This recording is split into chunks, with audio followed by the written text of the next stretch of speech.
Yes, সাভারে। Yes, আমরা এখন আসছি সাভারে। দেখেন দেখেন দেখেন, দুষ্টামি শুরু হয়ে গেছে, আইসে দুষ্টামি শুরু হয়ে গেছে।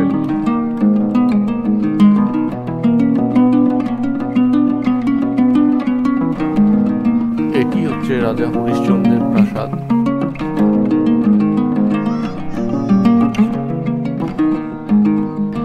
কয়েক হাজার বছর পুরনো একটি গাছ।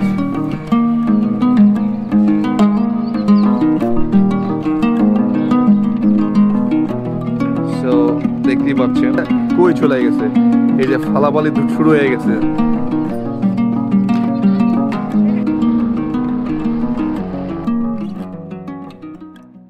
আজ আমরা যাচ্ছি রাজা হরিশ্চন্দ্রের ডিবির প্রাসাদ দেখার জন্যে। তাই প্রথমে আমরা চলে আসলাম সাভার বাস স্ট্যান্ডে। সাভার বাস স্ট্যান্ডে আমরা বাস থেকে নেমে একটি 20 টাকা অটো ভাড়া করে চলে যাচ্ছি মজিদপুর গ্রামে। এটি হচ্ছে সাভার চৌরঙ্গি মার্কেটের গলি। এই গলি দিয়ে আমরা যাচ্ছি আমাদের গন্তব্যে। সাভারে মূলত 3টি পুরাতন স্থান পাওয়া গিয়েছে, তার মধ্যে এটি একটি।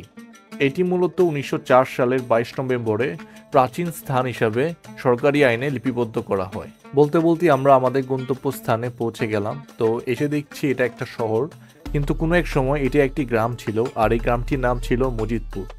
আর বর্তমানে এই জায়গাটাকে মজিদপুর নামই সবাই চিনে।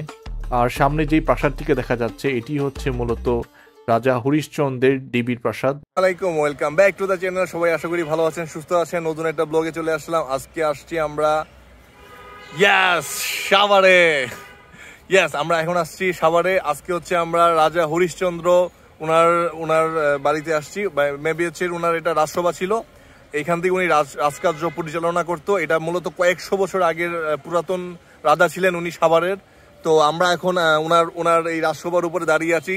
মানে এটা অন্যরকম একটা ফিলিং হচ্ছে, মানে কয়েকশো বছর পুরাতন একটা রাজসভার উপরে আমরা দাঁড়িয়ে আছি। আর আমার সাথে আছে হচ্ছে আমার ছোট্ট বন্ধু। কে নাম কি তোমার? দেখেন দেখেন দেখেন, দুষ্টামি শুরু হয়ে গেছে, আইসে দুষ্টামি শুরু হয়ে গেছে। সে কিন্তু মানে শুরুর দিকে খুব ভদ্র ছিল, এখন একদম শুরু তার দুষ্টামি শুরু, খালি মাঠ পায়ে একদম শুরু। এখানে কিছু সোনার মুদ্রা এবং রূপালী হারিকেন সহ আরও কয়েকটি মূর্তি পাওয়া গিয়েছিল। মূলত ধারণা করা হচ্ছে যে এটি 7ম কি 8ম শতাব্দীর সময়কার। আমি ভাবছি যে কোনো এক সময় এখানে পুরাতন মানুষরা বসবাস করত, তারা কিভাবে খাওয়া দাওয়া করত, তারা কিভাবে রাজকার্য পরিচালনা করত, তাদের সবাসও কেমন ছিল, তাদের পরিবেশ কেমন ছিল। অন্যরকম লাগছে আমার কাছে এখানে এসে। বংশাবতী নদীর তীরে গড়ে উঠেছিল এই সাম্রাজ্য। এই সাম্রাজ্য ছিল অতি প্রাচীন এবং অতি সমৃদ্ধশালী। কয়েক হাজার বছর পুরনো একটি গাছ।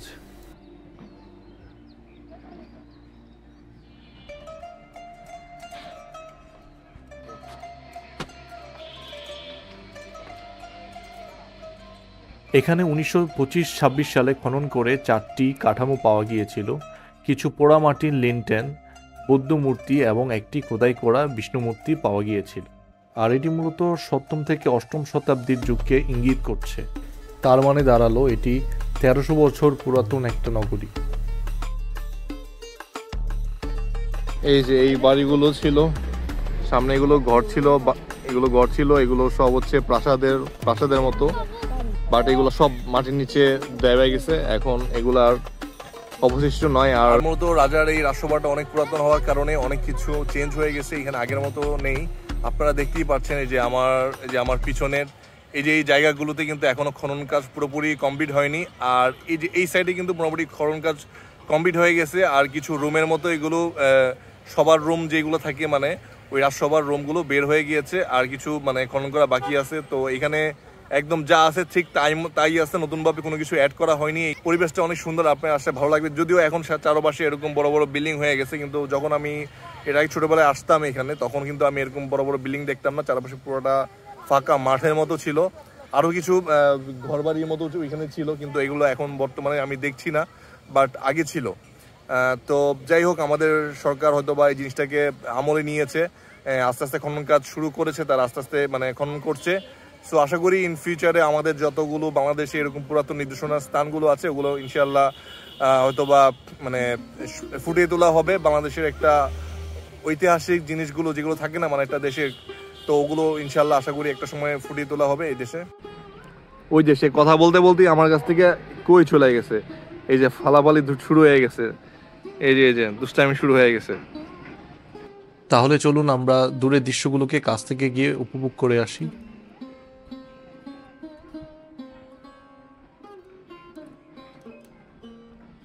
সো দেখতেই পাচ্ছেন এই জায়গাগুলোতে এখনো খনন করা হয়নি, ফিউচারে অথবা করা হতে পারে। আর এখানে অনেক পুরাতন আমলের অনেক মোটা মোটা গাছ ছিল, ওই গাছগুলো বর্তমানে এখন নেই। ওইখানে একটা গাছ দেখতে পাচ্ছি, এই যে অনেক পুরাতন, ওইটা একটা রয়ে গিয়েছে। আর আমার যে পাশ দিয়ে উঠলাম ওই পাশ দিয়েও একটা রয়ে গিয়েছে। এখন আমরা এই এগুলো বেয়ে বেয়ে নামছে, এগুলো আসলে একদম পুরো মানে ছোট, আমার পায়ের দেখতে পাচ্ছেন আমার পায়ের ইয়াগুলো বের হয়ে গেছে। মানে এগুলো অনেক পুরাতন আমলের, তো অনেকটুকু ভেঙে গিয়েছে, যেমন যে পাশ দিয়া এগুলো ভেঙে গিয়েছে। এইভাবে আমি সোজা নামতে পারবো না, খুব সাবধানে নামতে হবে। আপনারা যখন আসবেন এখানে খুব সাবধানে নামবেন, বিশেষ করে মহিলা এবং বিদ্যুতের জন্য, বাচ্চাদের জন্য অবশ্যই একটু কেয়ারফুলভাবে নামবেন, যেহেতু এটা অনেক পুরাতন আমলের বিল্ডিং। সো যেহেতু এখন এটা হচ্ছে মেইন রাজার আসনে, আমি উপরে যেখানে দাঁড়িয়েছিলাম এটা রাজার আসনের উপরে ওঠার সিঁড়িগুলো। সো এটা এরকম সিঁড়ি রয়েছে চারটা গেট, চারটা গেটে 4 রকমের সিঁড়ি আছে। ভিডিওর নায়ক চলে আসছে, টার্জেন।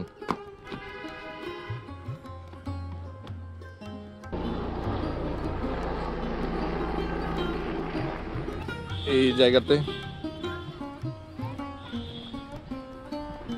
এই যে এখানেও যে রুম ছিল, এগুলো এখনো মানে ইয়া করা হয় নাই। বোঝা যাচ্ছে যে এখানে চারকোনা একটা এরিয়া। সো এই জায়গায় আমার কাছে খুব মানে ইয়া লাগতো আগে ছোটবেলায়। এই গাছগুলো অনেক আগেও ছিল, এখনো আছে ওই গাছগুলো, এই যে এই গাছটা ছিল।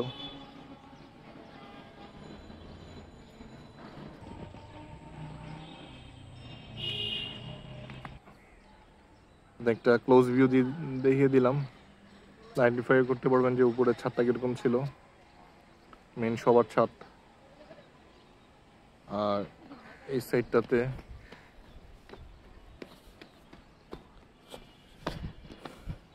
আমরা চলে আসলাম। এখানে এখন মানুষ রাতেবেলা আগুন টাগুন জ্বালায়, এনজয় করে।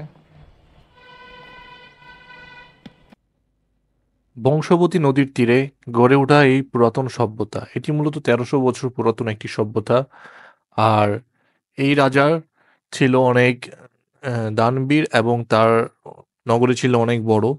তার আশেপাশে আরও একটি পুকুর রয়েছে এবং একটি বাণিজ্যিক চলাচলের জন্য ওই সময়কার একটি খাল ছিল, বা একটা ছোট নদী বলা যায়, ওটা ছিল। কিন্তু কালের বিবর্তনে সেটি এখন আর নেই, কিন্তু আমরা আজকে ওইখানে যাব, ঘুরে আসবো।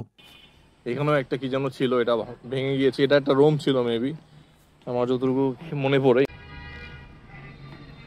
আমাদের টার্জেন সে সারাক্ষণ শুধু লাফালাফির উপরেই থাকে। সো এখন সে লাফালাফি করতেছে আর আমরা চলে যাচ্ছি অন্য জায়গাতে, আরেকটা জায়গায়। তো দেখতেই পাচ্ছেন মানে কতগুলো সুন্দর সুন্দর এরিয়া, রুমগুলো এগুলো ছিল একটা সময়কার আমলের।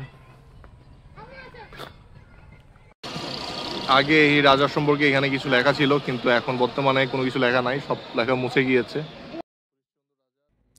মূলত এটি ছিল একটি খাল, কিন্তু কালের বিবর্তনে আজ খালটি হারিয়ে গিয়েছে, উঁচু উঁচু দালানের নিচে চাপা পড়ে গিয়েছে।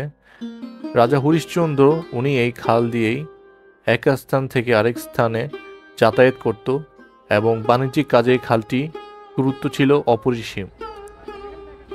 যদি ভিডিওটি ভালো লেগে থাকে অবশ্যই চ্যানেলটিকে সাবস্ক্রাইব করবেন এবং আপনাদের বন্ধুদের সঙ্গে শেয়ার করবেন এবং লাইক কমেন্ট করতে একদমই ভুলবেন না। দেখা হবে নেক্সট কোনো ভিডিওতে, ততক্ষণ পর্যন্ত সঙ্গেই থাকুন। আসসালামু আলাইকুম এগেইন।